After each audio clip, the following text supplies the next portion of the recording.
Good afternoon, everyone. My name is Chris Williams, and I'm the Assistant Director of the James Farmer Multicultural Center at the University of Mary Washington.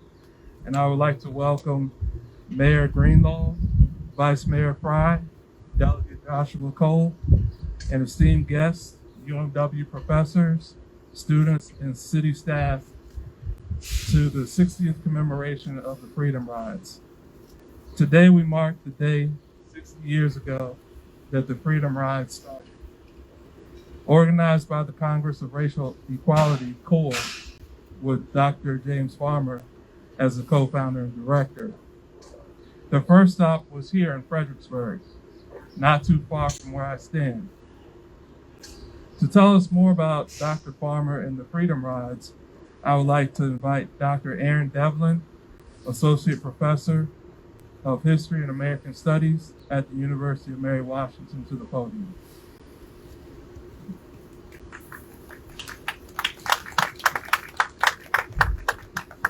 Thank you, Mr. Williams. I'm honored to be here today and to be asked to talk about the significance of the Freedom Rides. In 1961, the Congress of Racial Equality, also known as CORE, organized the Freedom Rides to challenge the practice of segregation in interstate transportation.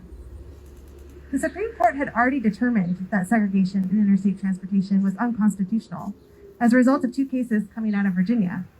In 1946, the court had ruled against segregated seating on interstate buses, and in 1960, they extended that ruling to interstate terminals like the one we had here in Fredericksburg.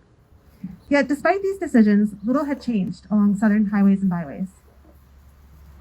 CORE sought to place pressure on the Kennedy administration to enforce the Supreme Court's decisions, and through the Freedom Rides, they adopted a strategy known as nonviolent direct action. In doing so, they adopted the mantra, "Be the change you want to see in the world." If you want to ride interstate buses with integrated seating, then you ride the buses.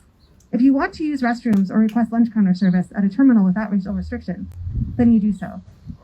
Freedom Rider James Peck reported in CORE's newspaper in May of 1961 that is precisely what he and his colleague Charles Person did at this stop along the Freedom Rides by challenging the color line in the restrooms available at this Fredericksburg facility.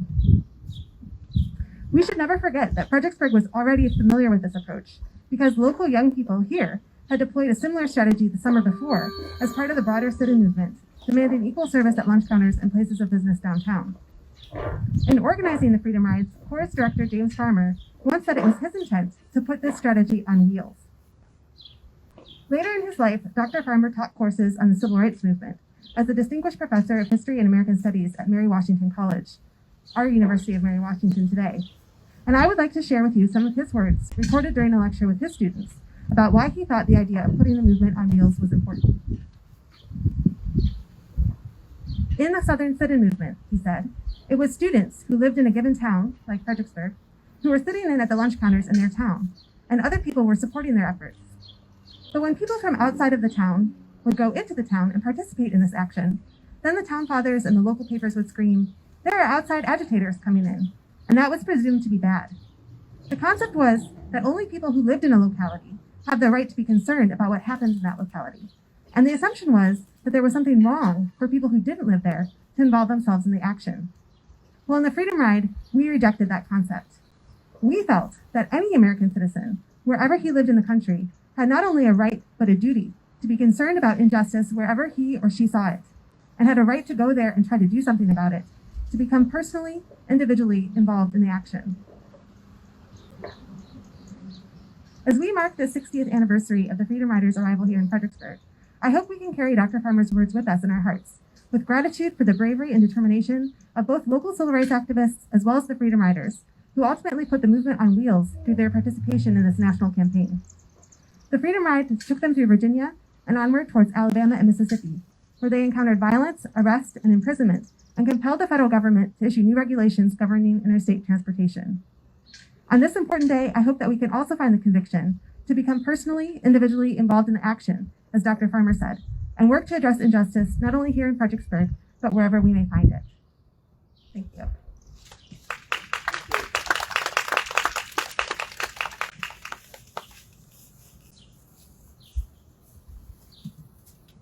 Thank you, Dr. Devlin, for providing that insight on Dr. Farmer and the Freedom Rides. To commemorate today, the City of Fredericksburg has prepared a proclamation that will be presented to the James Farmer Multicultural Center. I would like to invite Mayor Greenlaw to come to the podium for the reading of the proclamation.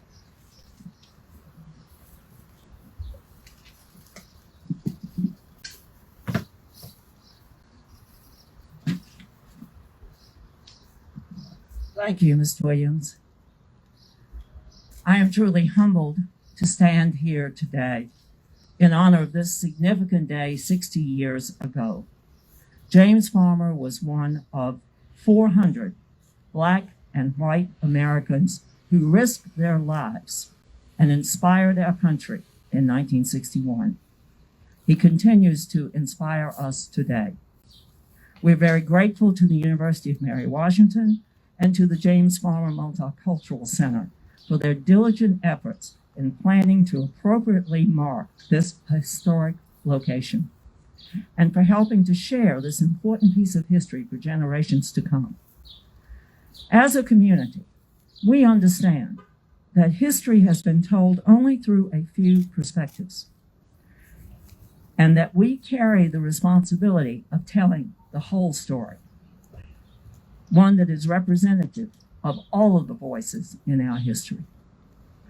Fredericksburg has long seen a confluence of peoples and ideas that are central to American history, and that includes our entire history, from the Native Americans who were stewards of the soil on which we stand, to the Europeans who settled it, to the enslaved Africans who built it, to the civil rights movement, and the history we are creating here and now.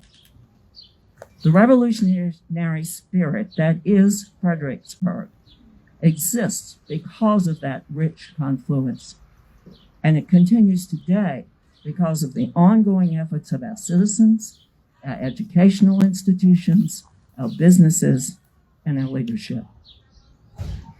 Thank you all for being here today to remember those courageous Americans and to help us share the story. Now, on behalf of the City of Fredericksburg and its City Council, I am honored to make a proclamation. Whereas, on Tuesday, May 4th, 2021, the City of Fredericksburg recognizes the 60th anniversary of the arrival of the Freedom Riders in Fredericksburg, Virginia. The Freedom Rides, organized by the Congress of Racial Equality, CORE, with James Farmer as the co-founder and director, challenged the states throughout the South to recognize the 1946 and 1960 Supreme Court rulings banning segregated interstate travel. And whereas the original 13 Freedom Riders, 7 Black and 6 white participants, James Farmer, John Lewis, James Peck, Genevieve Hughes, Hank Thomas, Francis Bergman, Walter Bergman, Albert Bigelow, Jimmy McDonald, the Reverend Benjamin Elton Cox, Charles Person, Ed Blankenheim, and Joe Perkins faced hostile environments. Their dedication showed their resilience to make change in the face of unjust actions. And whereas the contributions made by the heroic efforts of James Farmer and the hundreds of other Freedom Riders, despite life-threatening attacks and imprisonment, resulted in the development of new regulations prohibiting segregation in interstate travel by the Interstate Commerce Commission, effective November 1st, 1961. And whereas James Farmer was a distinguished professor of history and American studies at Mary Washington College, now the University of Mary Washington, for 13 years, educating students about civil rights and his role in the movement. His work inspired the creation of the James Farmer Scholars Program that enriched this community and offered opportunities for local Black middle and high school students to consider college. Now, therefore, I, Mary Catherine Greenlaw, Mayor of Fredericksburg, on behalf of the City Council, urge the citizens of the Commonwealth to learn about James Farmer and the Freedom Rides and their contributions to the civil rights movement, and do hereby proclaim Tuesday, May 4th, 2021, as Freedom Riders Day. Thank you.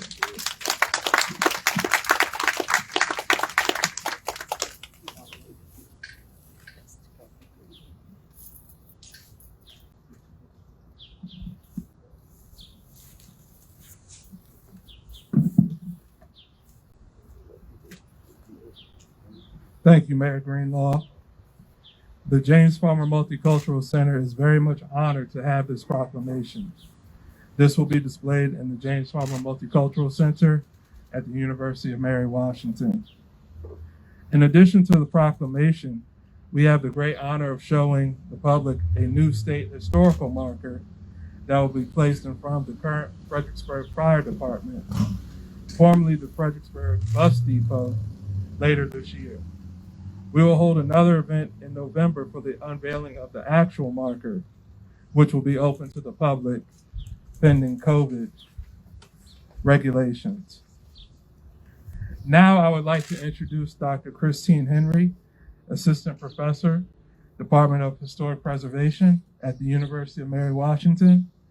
Dr. Henry will provide background on what the historical marker program is and why it is important, and the process and significance of having a marker approved.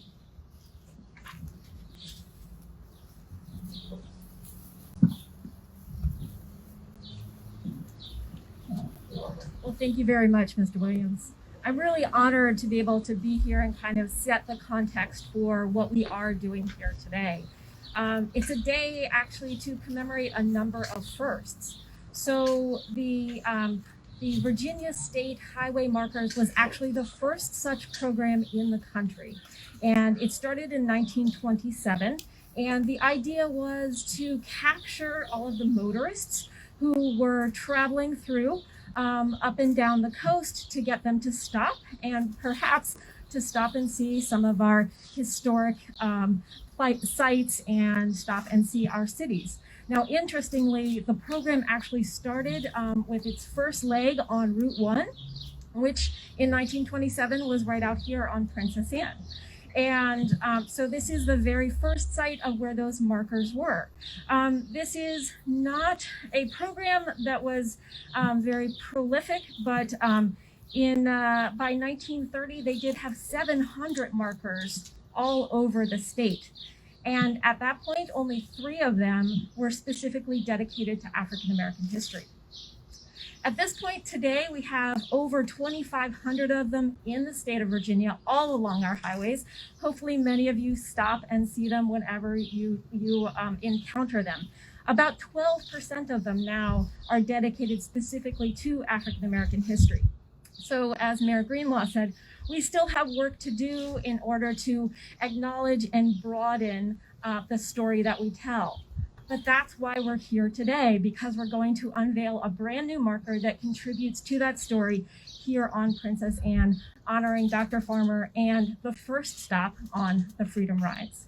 So, thank you very much.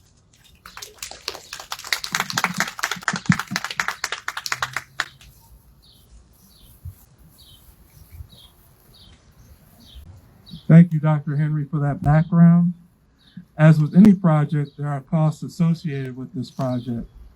I would like to acknowledge and passionately thank Mayo Carter for the generous donation that allowed us to pursue this historical marker. Thank you very much. Mrs. Carter, if she's here. Thank you.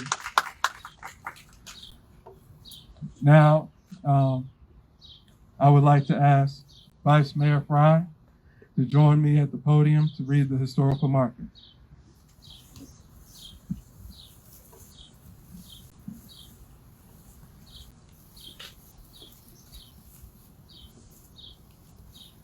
Thank you.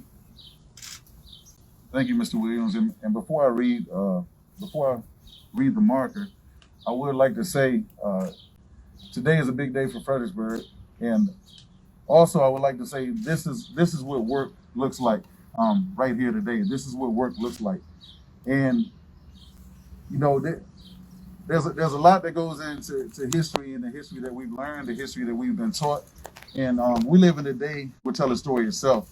So I'm glad to be a representative of the city of Fredericksburg. I'm glad for the late night conversations. I'm glad the direction that the city council of the city of Fredericksburg is moving, and it's truly an honor. And like I said, fact finding now is almost like history books again. So, you know, there's a lot underneath the surface of Fredericksburg. This is the beginning, and definitely not the end. So, those are my comments. But this is a huge day for the city of Fredericksburg, and a long time coming. Now, I would like to read the marker,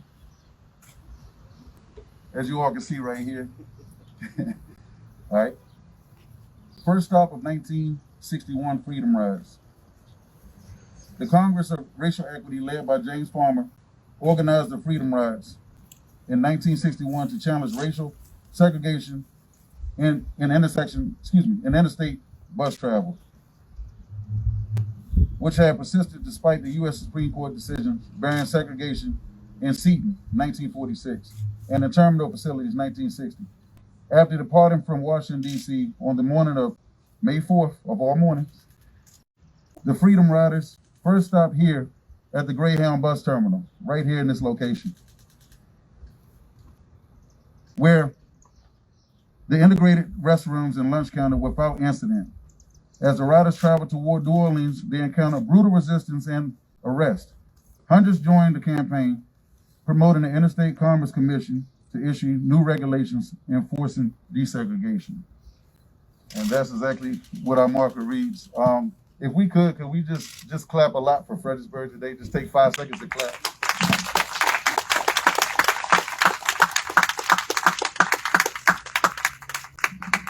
Thank you all.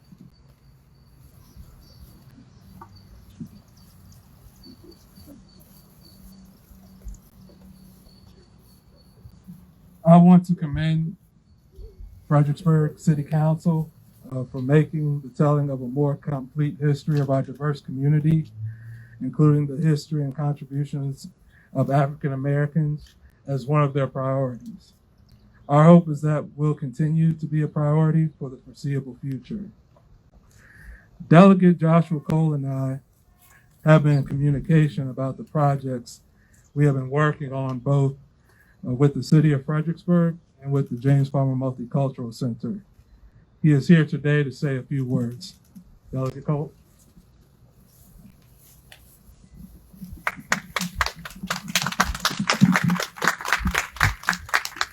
Well, good afternoon, everyone. I'll try that again. Good afternoon, everyone. I am excited to be here today to celebrate this momentous occasion, but also at the same time to commemorate the James Farmer Multicultural Center at the University of Mary Washington. This past General Assembly session, we were honored to pass House Resolution 601, commending and celebrating the 30 years of successful work of the James Farmer Multicultural Center at the University of Mary Washington. I've watched over the past couple of months that they've done some amazing things, even the Freedom Rides field trip that they took their students on down all the way to the Pettus Bridge, the great work that they do every month by hosting various different events.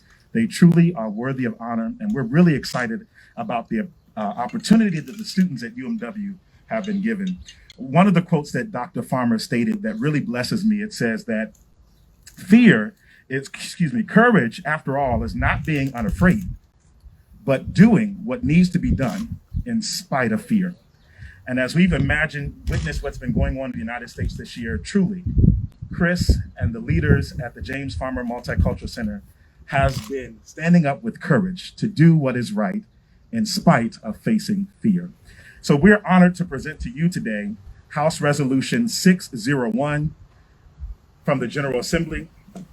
And we present this to the James Farmer Multicultural Center. And then Chris, also for your work, we're giving you a personalized copy so you can put in your house as well.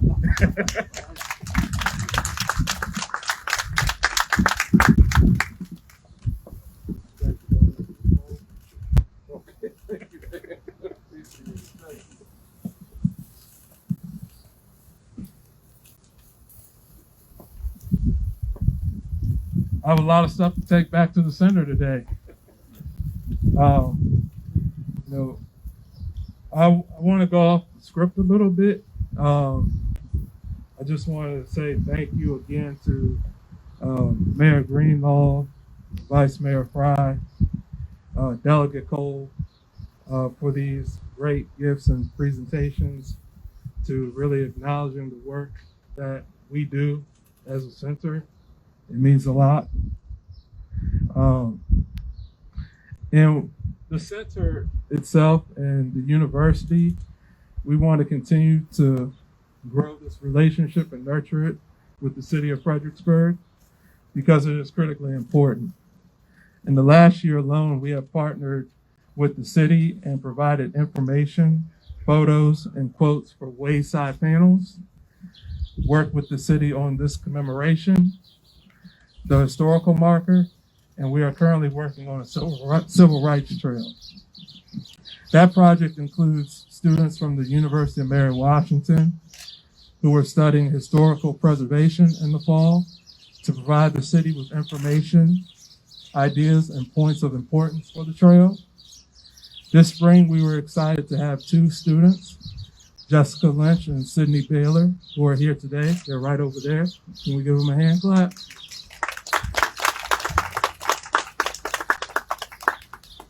They've been integral in their internship this semester, not only with the James Farmer Multicultural Center, but also with the American History and American Studies Department. And Dr. Devlin has been huge with that as well. So we give a hand clap for Dr. Devlin and to Dr. Christine Henry for teaching the course in the fall. Without the contributions of both of them, we would be kind of still be standing still with our feet in the mud. So they've been wonderful assets in this endeavor. We're also working on collecting and transcribing the oral histories of the elder citizens of Fredericksburg that were here prior and during the civil rights movement. And I also want to just thank, again, Jessica and Sydney and Dr. Devlin and Dr. Henry for their expertise and guidance with these projects. I would like to also thank city staff from tourism, planning, public works, and the city manager's office for their hard work on the different projects relating to telling a more complete story. Your work is deeply appreciated. Sonia, and I call her my partner in crime, Victoria Matthews. She's been wonderful. So can we give them both a hand clap? And Kate Schwartz, if she's here. All three of them have been great. Tonight at 6 o'clock, we hope you will join us through Zoom for a Freedom Riders documentary. There will be discussions held by the James Farmer Multicultural Center after the showing of the documentary. Details can be found on the James Farmer Multicultural Center website, which is www.umw.edu/multicultural. This concludes our ceremony today.